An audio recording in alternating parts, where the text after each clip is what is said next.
Blessings to everyone. I hope everyone is having a good Saturday morning. As Rev was speaking, I had to open my blinds to see what was going on outside. And, he made a valid point. Like, come on, sometimes when we're so wrapped up and anxious about things, and as soon as the day started, we're worrying about different things. Just look at the outside, just kind of breathe in the fresh air and kind of listen to the birds chirping. Like, wow, like, nature is great and God has created it for our tranquility. I believe that. I know when I don't feel good on the inside, like meaning that when I'm inside of the house and I feel like I'm suffocating, just going outside kind of just change the whole atmosphere of my mood.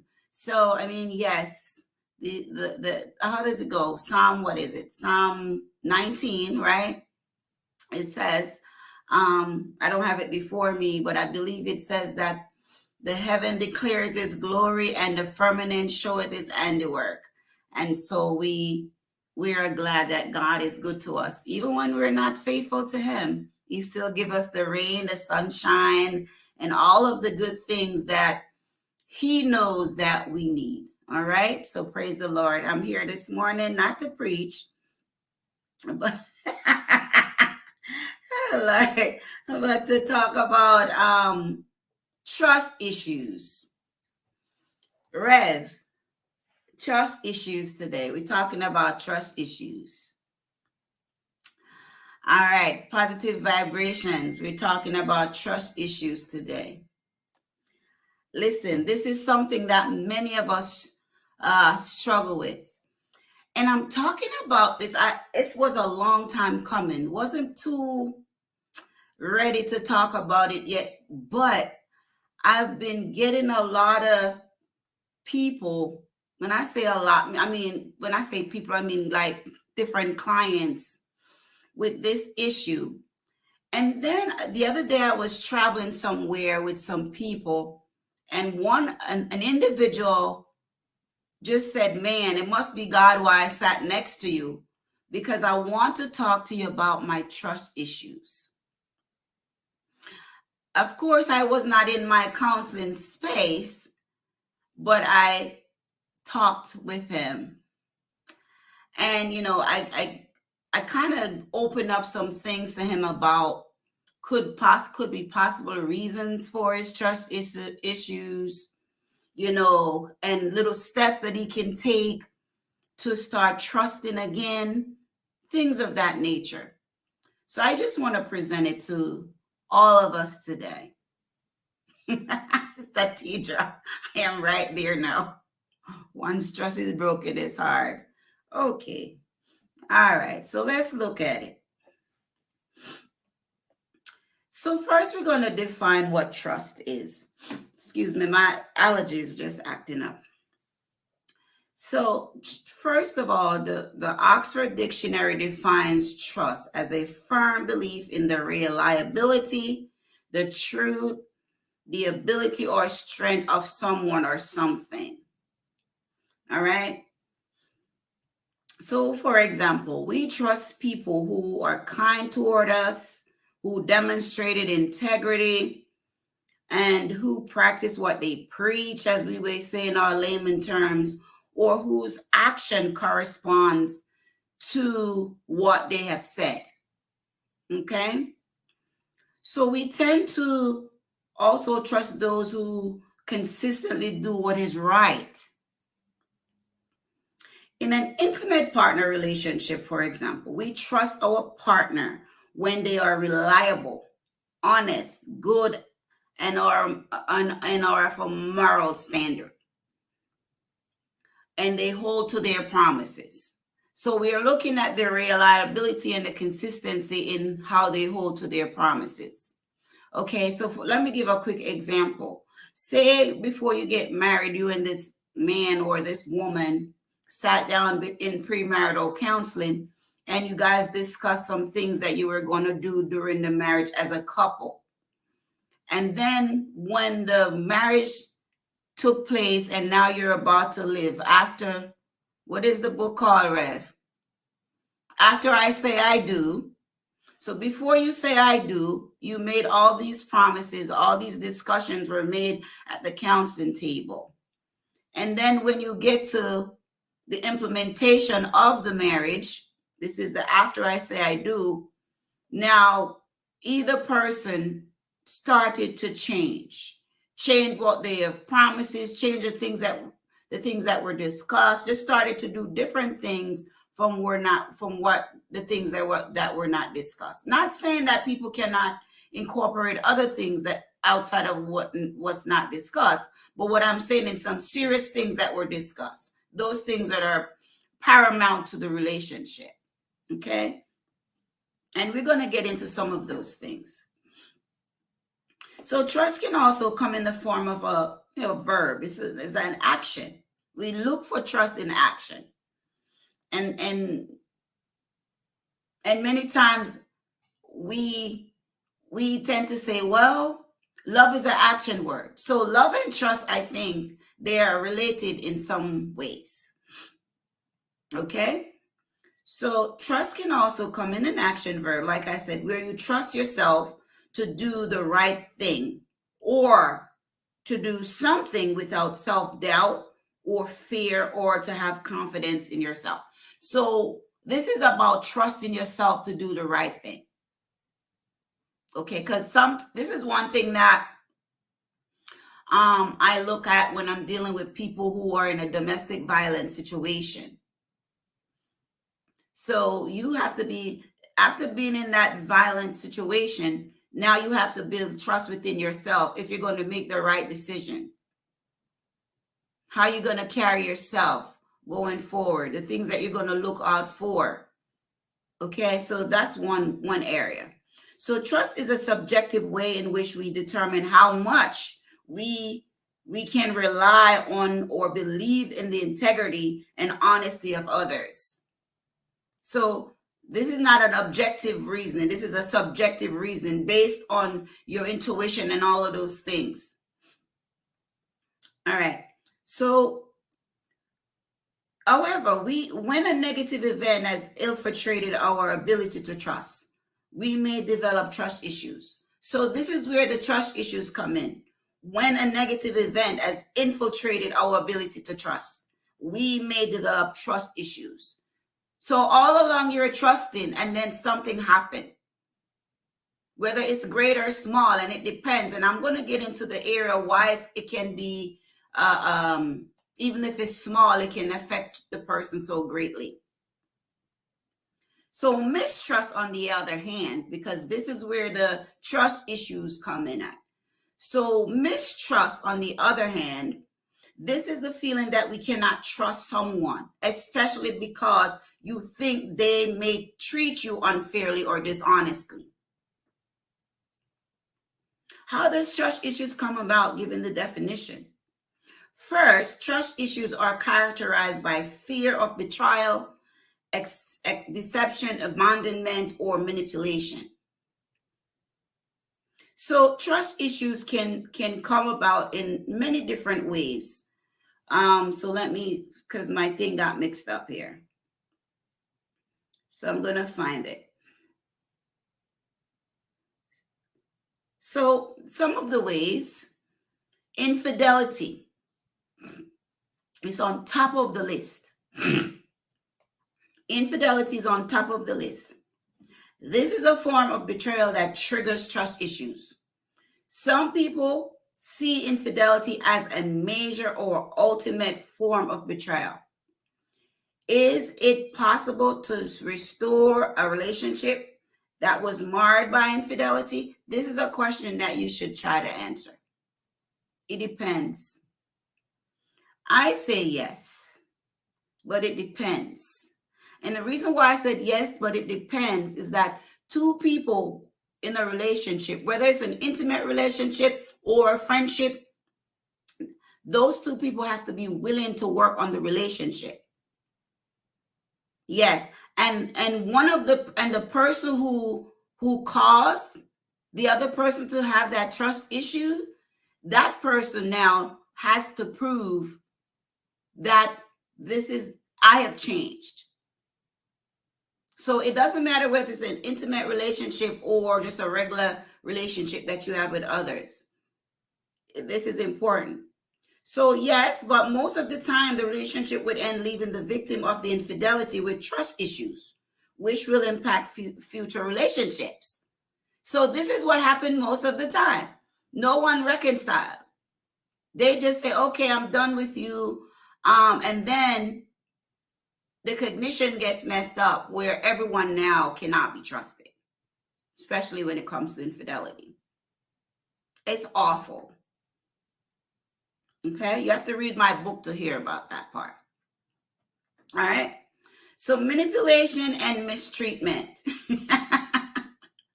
Manipulation and mistreatment. If one was manipulated and abused in a past relationship, domestic violence, verbal abuse, there is a great chance for that person to develop trust issues. Types of manipulation and mistreatment or dishonesty, gaslighting. This is a popular thing that people are dealing with these days. Passive aggressive behavior. This is where you withhold your emotions because you're being vindictive or you don't want to tell the person the truth. I think we talked about passive aggressive behavior on here before. And when a partner isolates you from family members and friends, this is in an abusive relationship.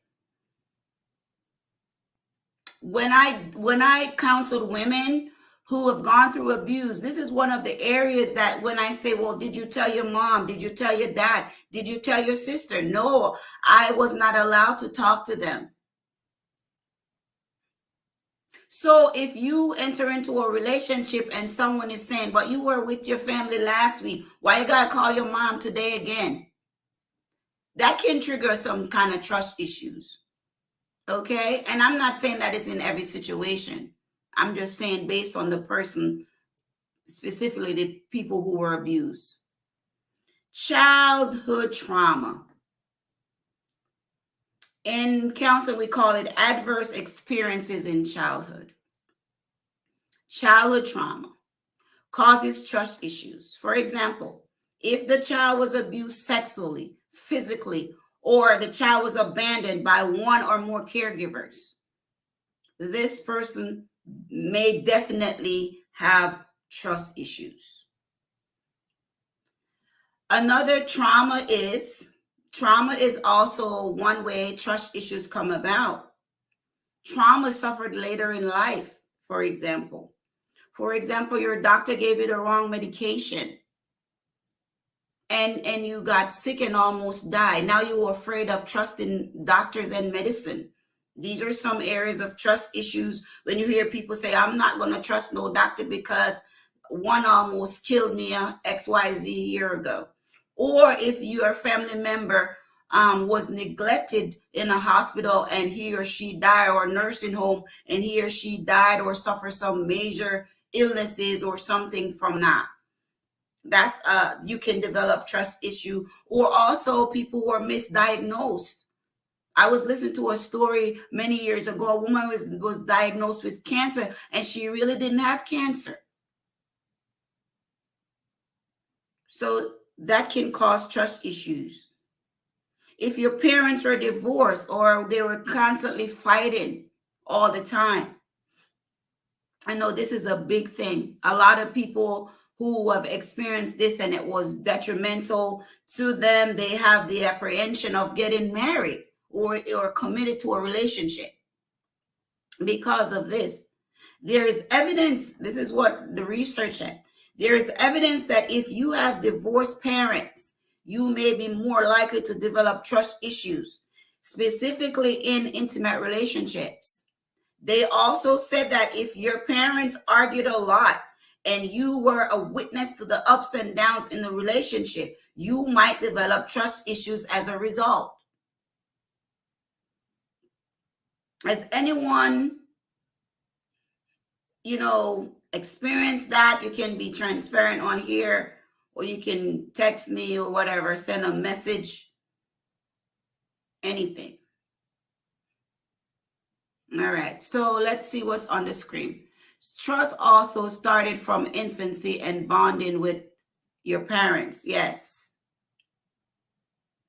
That's one of the trust and mistrust in actually this week. This for the past couple months I've been studying about these things. And this is one area that Rogers talked about, trust and mistrust. And this is the first stage of one of the behaviorist or humanistic theories, trust and mistrust. And this is in the era of infancy. When you're crying as a baby and no one comes to you or to attend to you, or no one bond with you like your caregiver. So that's what I think Lady Jacqueline is saying. It can start from there. Okay.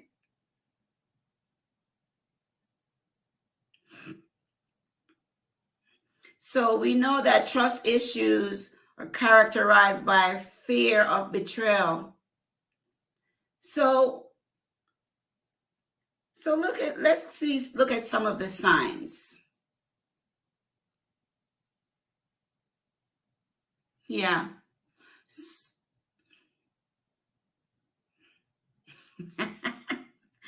Okay. Some of the signs that the person has trust issues, here they are.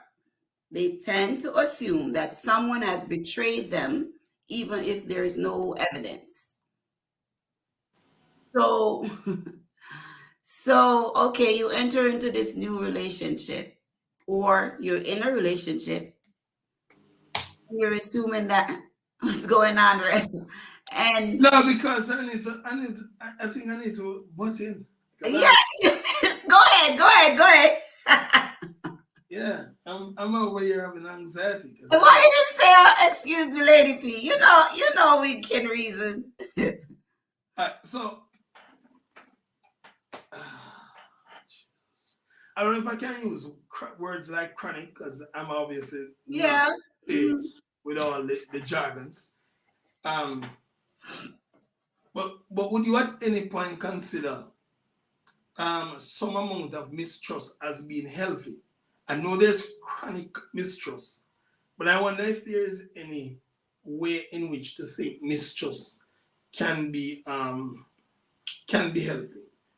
And I'll tell you why. Maybe healthy is not the word I'm using, so let me put some context so that it makes some sense to what I'm saying. Reasonable.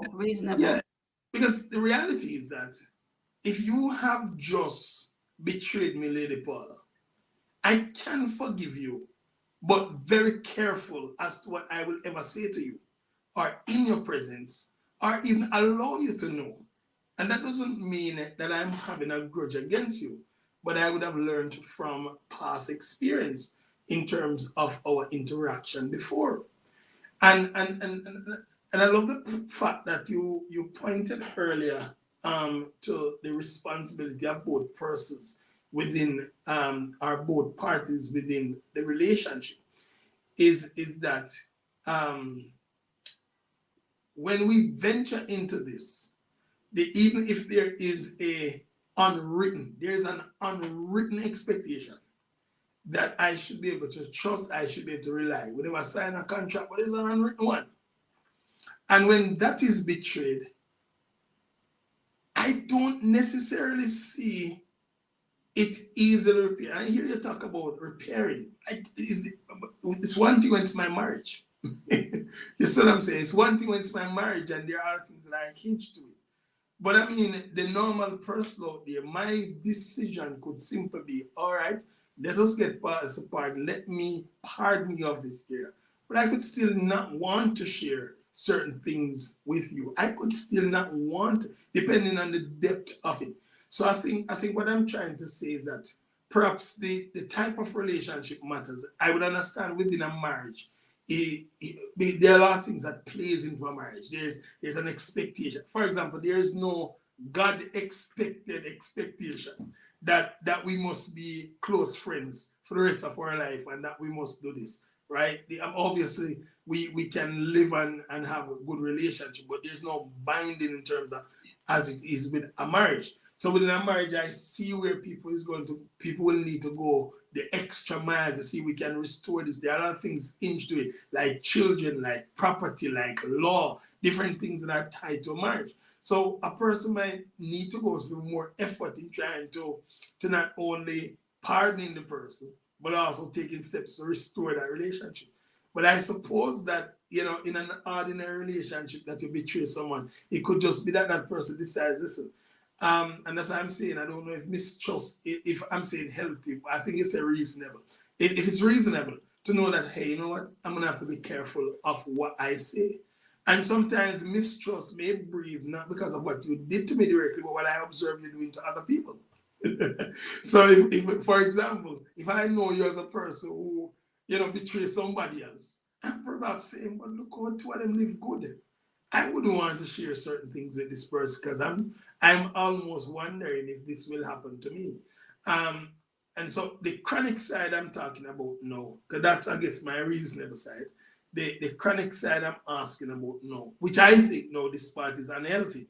When I use what happened between me and you to define every future relationship, I know that impacts me in every other aspect or decision making. So even if I got past the thing and I said, oh, I have pardoned you, but I am still making decisions with people, and I'm very careful, cautious. It's not only just cautious, it's just over the top. I think you betrayed me, so they will possibly betray me too. So I'm almost living in fear, and I think you're coming to fear. So to ask my question, is it possible for mistrust to be reasonable and in some cases perhaps acceptable, and then in other cases can it be very extreme and certainly unhealthy?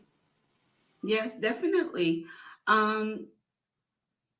When a person no longer trusts, say, a specific person, something has happened. So we're going to look at it two ways or three ways, because you mentioned one way that's indirect, where you talk about the person treating another person a certain way, and you said, well, I'm not going to trust that person.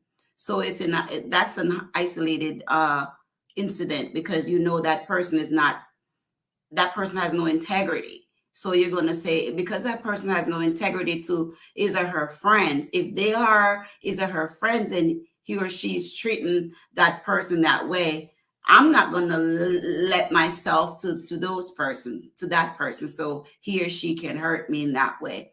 So I understand that part.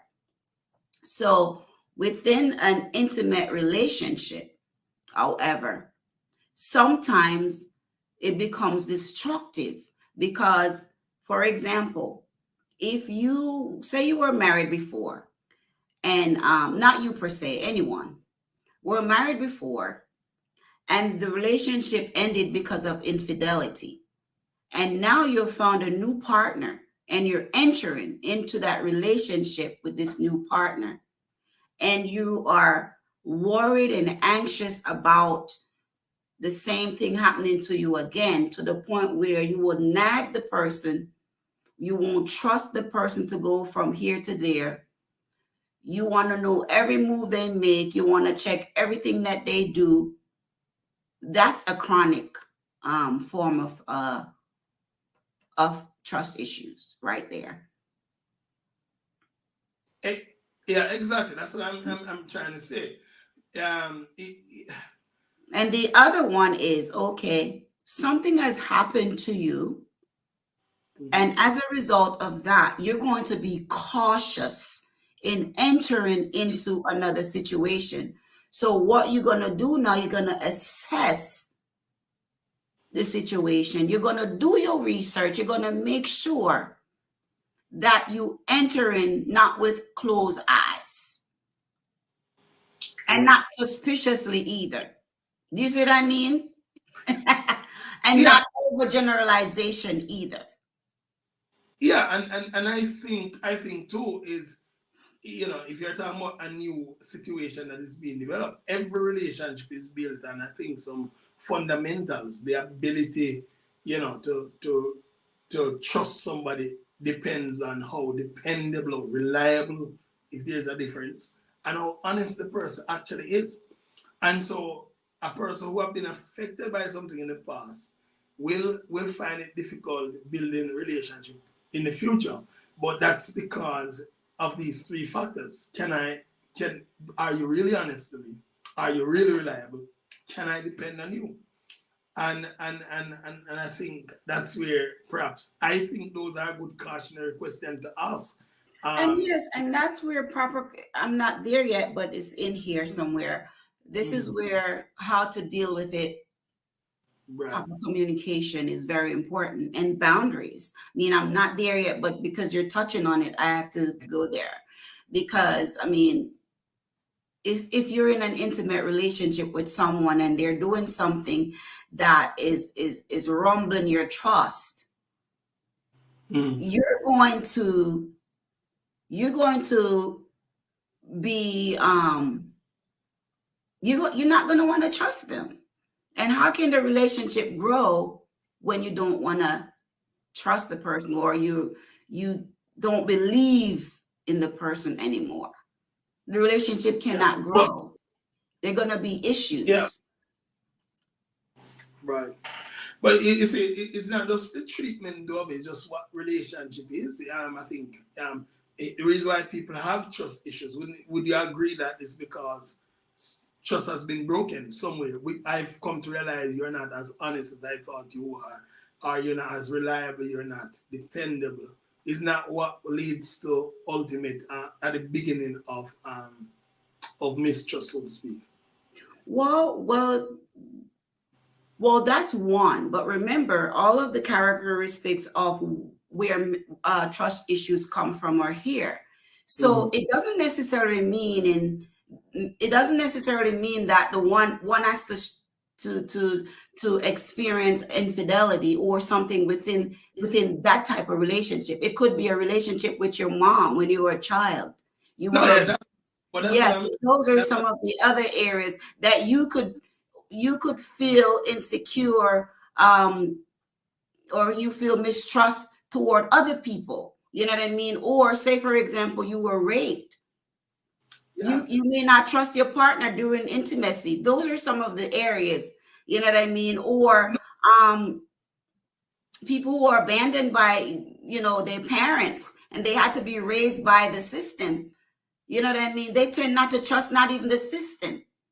So there's so many different reasons, but then because they don't trust those other things, they may not even trust people in general. Oh yeah, I'm agreeing with you now. I mean, I'm not talking about it has to be directly. I'm just saying it comes from somewhere, because every relationship is built around honesty, reliability, and dependence.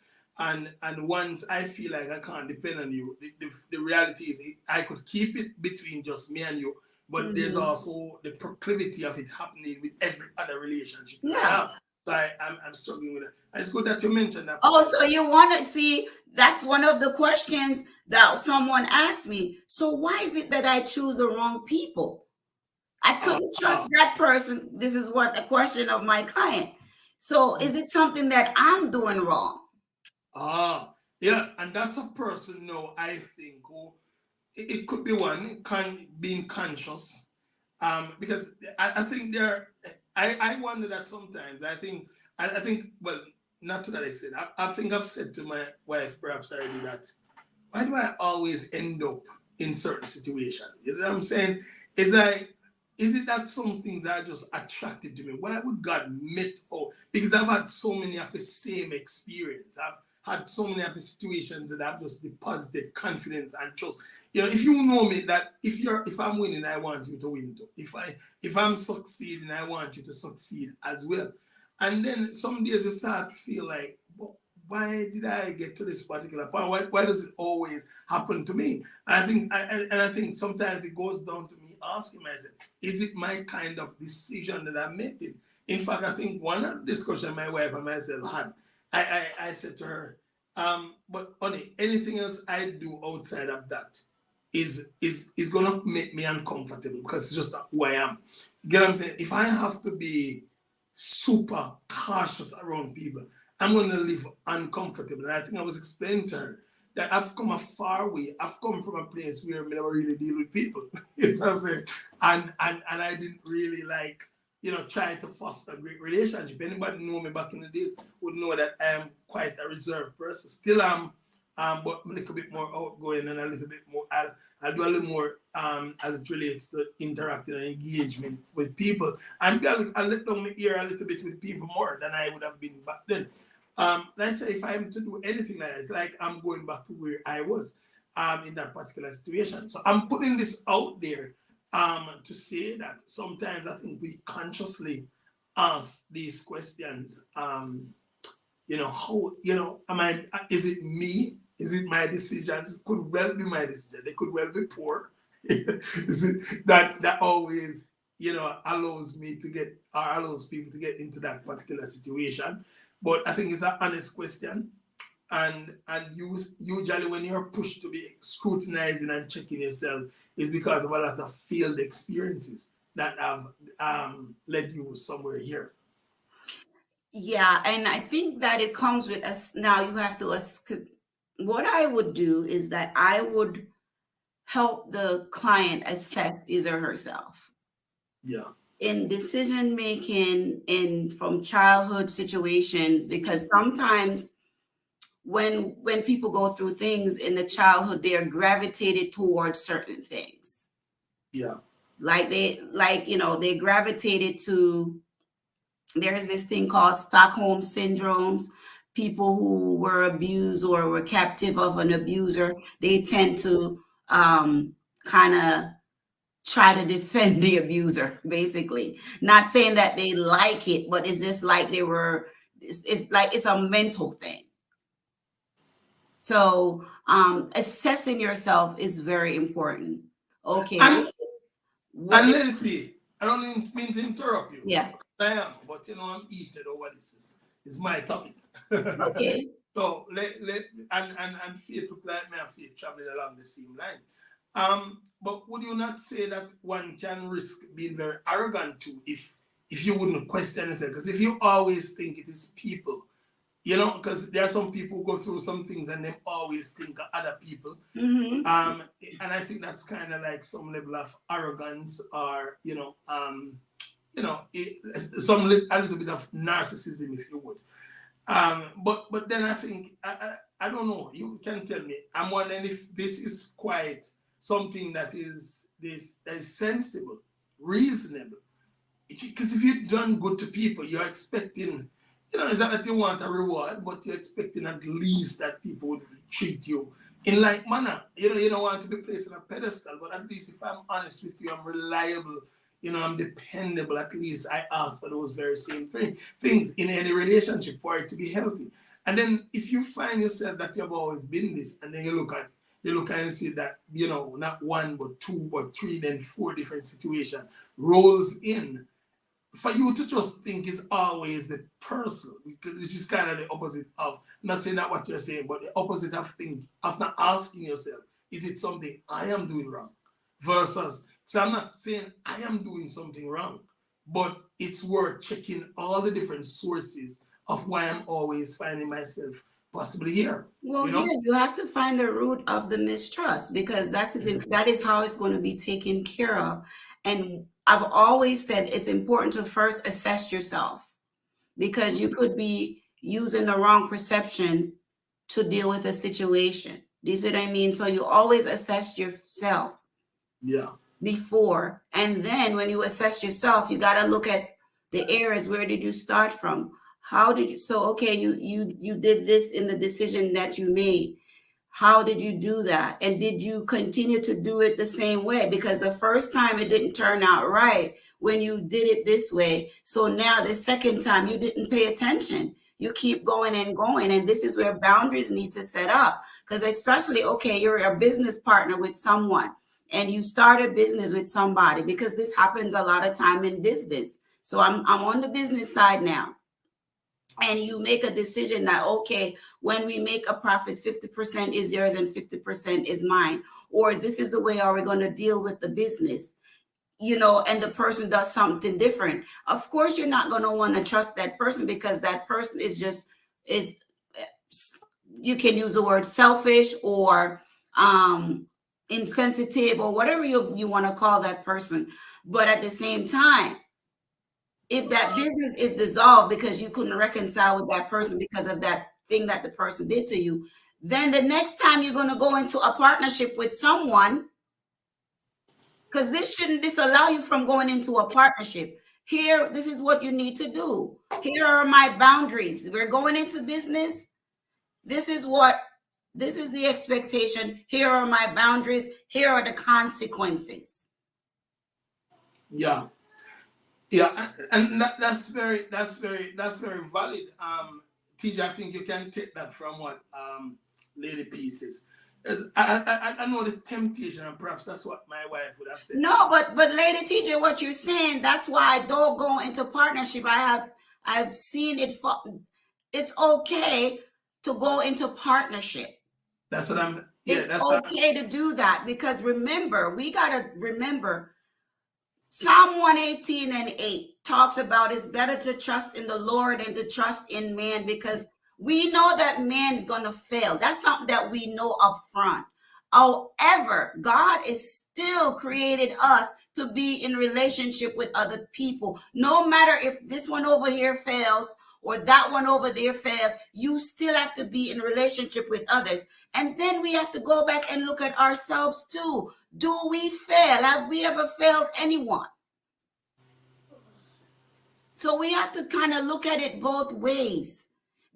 Because when you said that's why don't go into partnership, or any one of us say that, because I have some issues pertaining to trust. And if I say that, I have to go back into myself and say, but that person didn't have anything to do with this person. So we don't want to overgeneralize where we kind of don't know who to trust, and kind of like it's a conflict when you don't know how to trust. It's better to assess the situation. Yeah, and I'm going to agree. Yeah, I'm going to agree here, T. I think there are some of us. There are some good people actually looking for great partners. I think the problem that we have been doing lately, sometimes we end up making the wrong partners. Yes. We make the wrong calls, and maybe that's how we examine our experience. So maybe this is something we can learn from what Lady P is saying, T, is that we have to establish from early what the expectations and boundaries are, and also the consequences, so as not to feel, because I think sometimes when there's no boundaries, it's easier to feel let down than if you had set those boundaries and the person failed, then you would have know that the business is just done. You get what I'm saying? I think sometimes too there needs to be proper thought through process. If you let's say it's business you're going through, then there should be a mid ground. There should be some governing policy that governs what you do. Because one thing I realize is that friendship can't be governed. You know what I mean? No. And you can't. Sometimes you'll say to someone, we have an understanding, and we will do something based on our understanding. But then later on, you look, you can't really say no, because you never really put no boundaries in place. I guess what you're mentioning is very important. So it's not partnerships are wrong, but I think when it's partnership, we should make them strictly business, because business partnership and friendships aren't the same things. Okay, so I think that's something I would probably be something I would probably implement in my life. You know what I mean? But definitely, we have to look at those things and make the boundaries, the consequences, and the expectation very clear, so that when this is broken, it's like any normal business that is broken versus my friendship. You get what I'm saying? So I think I'm looking at the platform, and I want to really address this, because I had to address this in my life. So let me be transparent. I had to address overgeneralization in my life. Period. And do we know what overgeneralization is? Yes. One incident, we say, okay, because this happened before, or this happened to that person, I'm not going to do this, because this is going to happen to me if I do this. It's okay to be cautious, but at the same time, it's not okay to be suspicious before the person gives you a reason to say that the person did something. So you True. cannot preempt a betrayal. You should not preempt a betrayal. You should not preempt that someone is going to fail you. So when you said you're not doing something, it's a form of fear of being hurt. And that's what the point that I'm trying to drive home here. Overgeneralization can cause you to not enter into something that could be good. Yeah. That's It's all true. I'm saying. But it's true. But faith, you know, the reality faith is, and I get this now. 'Cause I think you and I have a clear understanding that where we are. But faith, what about you missing out on something that could really profit and put you forward? Because what I'm saying, I don't think. You see, another thing is that, you know, sometimes we can have 10 bad before we get one good. And sometimes we can end up having, you know what I mean, significant losses in life because of decision. But, you know, at the end of the day, there could be some it's should miss out. Vietnam are easy, yeah, man. But we get where we're going. You know, I think just for the general understanding is that, you know, we just have to make those boundaries pretty much clear and put the consequences in place, as Lady P said. And I think when that is broken, I don't think the mistrust comes in like that. You know, sometimes Lady P, what I'm trying to say, let me see, you know, I'm sound like me a ramble. So I think if you and I had a business partnership plus a friendship, and you violate the business partnership, I don't think the kind of emotional impact effect that it had, you know, when me just let everything up to you and I said, boy, you know, say me have so much confidence in your Lady P, me know say you have my back, you have this, you have that. I would still be affected, but I don't think I'd be as affected because it was clear pretty much that we're on a business path. And so I now see this as a broken business contract. And I don't necessarily have to tie my personal feelings to it in that particular case. But when you venture into a situation with, for example, a friend, let's say it's a business thing, and you're relying on the fact that, hey, we can trust Lady P. So Lady P, you know, so may I start one health club door. Let's start it. But there are no clear understanding. We just have to do it for the fact that we are very good friends and, you know, we have an understanding with each other. And something happened up the road and Lady P do something what me think me not like. Me think at that point, no, it affect me more seriously because I would be saying this is not just business. This is just like, this is you, this is us, you know what I mean? This is the friendship that we bring to the table and this is what happened. So I think at that time it is very devastating, you know what I mean? But yeah, great. There's a season for partnership and a season for working alone. Anything over to you. Amen. Okay. All right. So if we were to look at this from this perspective, we know people are going to fail us, right? That's a reality. Sometimes our children fail us, our parents fail us, we fail other people unconsciously. Sometimes it's not deliberate. Sometimes people fail us deliberately. We should still trust people to a certain extent. We have to, because guess what? We are here on earth and we gotta trust someone.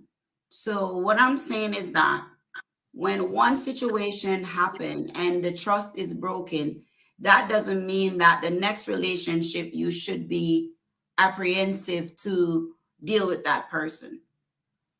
In anything that you do, you should take a risk in it. It doesn't have to be a great risk, but to remember that, you know, anything is possible. Yeah. we just need to get away from the overgeneralization. That's it. So I work with people, but I divorce myself from the final product, and I do my work genuinely and wholeheartedly. I don't know what that means at all, lady teacher. I don't know. I don't know what it means. You divorce yourself from the final product? Yeah, it's like she has no final expectation, for example. I'm going to help you finish this work, but we're not going to be in a business where I have expectation. I guess that's what she's establishing. Yeah. But I think that's a defense mechanism. We're not arguing it, isn't it? We clearly say it. I think that's why I say we and Tia have to have that kind of discussion there. You know, but she's just being abundantly honest with where she is. And I fully get where she stands. I mean, you know, when you have several disappointments, you start up on the basis of trust and reliability, and we are good friends. And then the person, and then these are not people who are distant. These are people that are close, people who would have let you down. Then I agree with you that it's some level of defense mechanism. We all develop those sort of defense mechanism when we feel like we have been disappointed and hurt by people. And that's why we have the counseling corner to say, yeah, we accept that it is not the healthiest way. But I guess T is letting you know that this is where she is at, and this is perhaps her own personal struggle.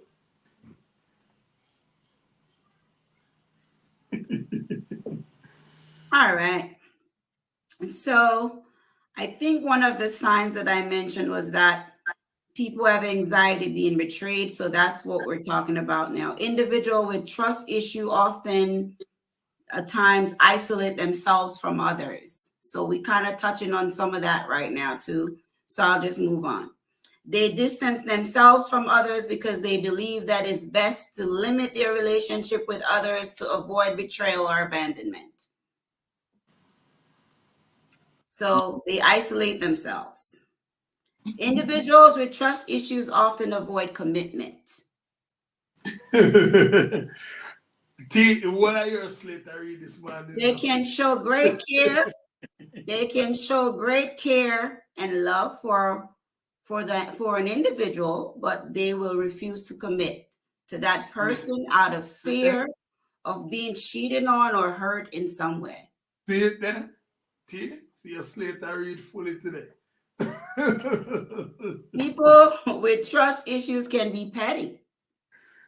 The reason why I use the word petty is because they refuse to forgive the smallest mistakes.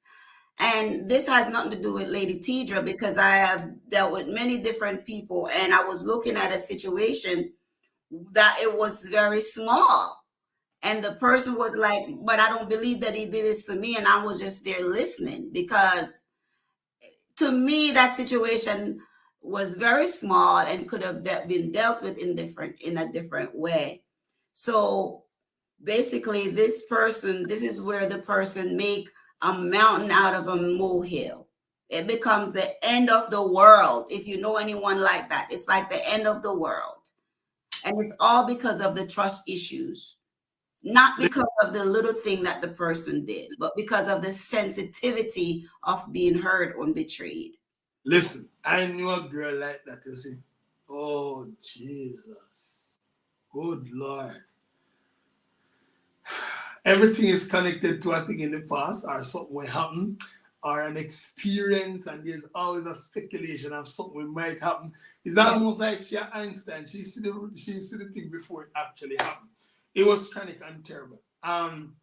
Listen, I'm not one of those people who lose my cool easy, but me I tell you, so there was a particular time where that girl made me lose me real cool, man. Me not short on people like that to that extreme. And me I tell you, so she made me lose me cool. We were I think we're at the time president. She would have been like female president, and I would be male president. Because they never had president and deputy. But because they're trying to mirror the Bible. But you know, the male president is still going to be like the real president, then you have the deputy. But could we come to a consensus? Could we have an agreement without somebody dating back to what somebody did do, or some people that you never actually knew in your life? It was terrible.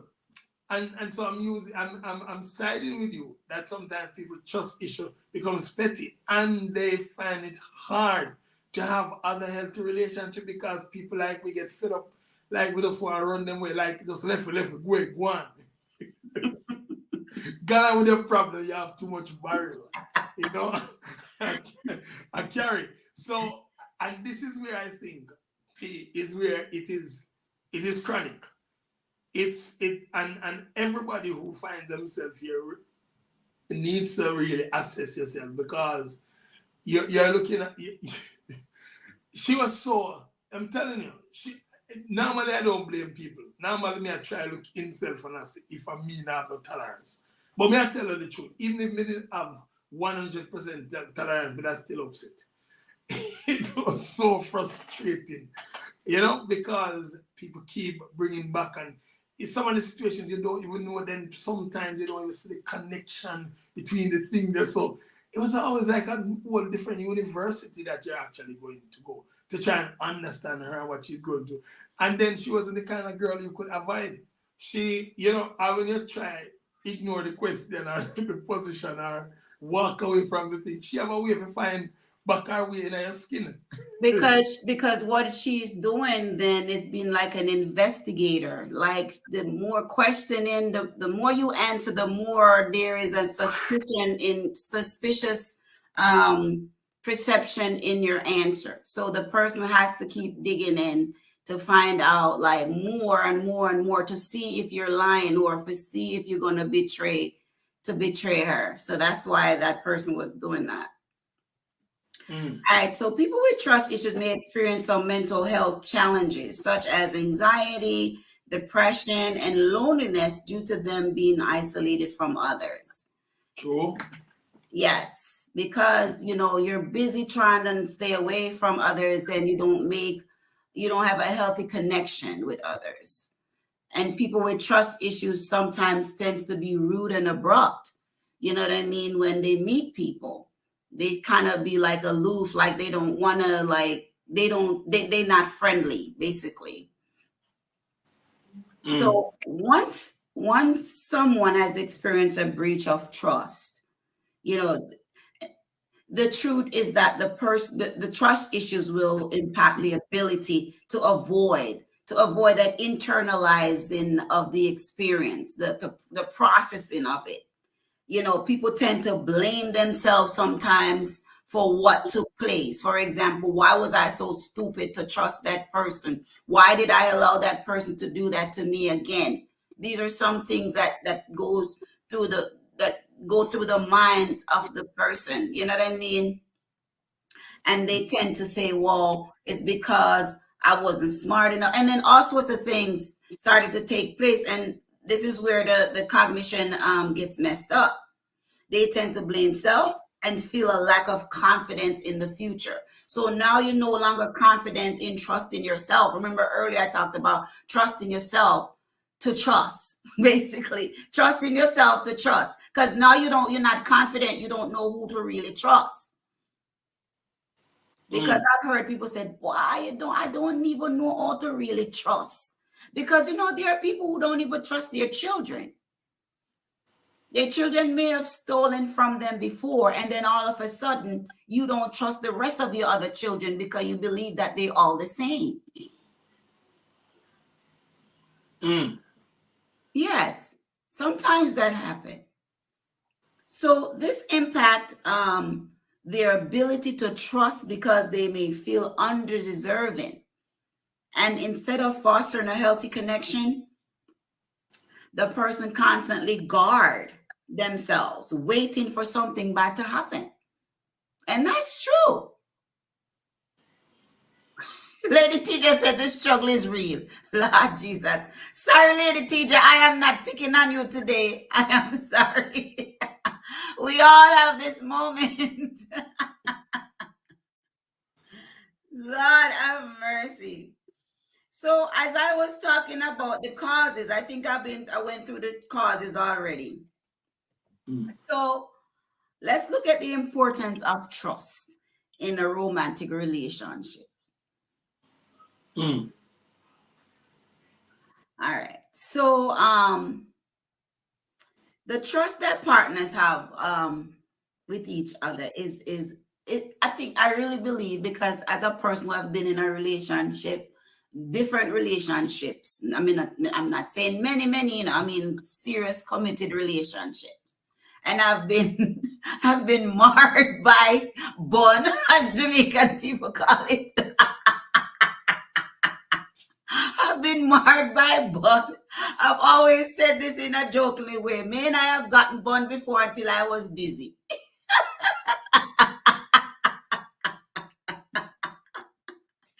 Yes, I had my share of trust issues. But tell you what, I did not allow it to cause me not to enter into a relationship when that relationship ended because of mistrust. You understand? But do I take precaution? Do I have my eyes open? Yes. Do I try to do things differently? Yes. And and that's basically it. And even when you try to do things differently, people are going to be people. Like I said earlier, people will fail. That is why David said that I believe in Psalm 118:8. The theologian is here. David was David was betrayed by even his son Absalom. Is that Psalm? I don't remember what Psalm that is. But even David, that's why David said this. Man, it's better to trust in the Lord and trust in man. Pay say get bun till a dizzy. Say Yes. Yo.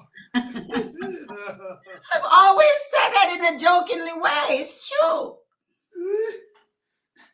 And yeah, it's really true.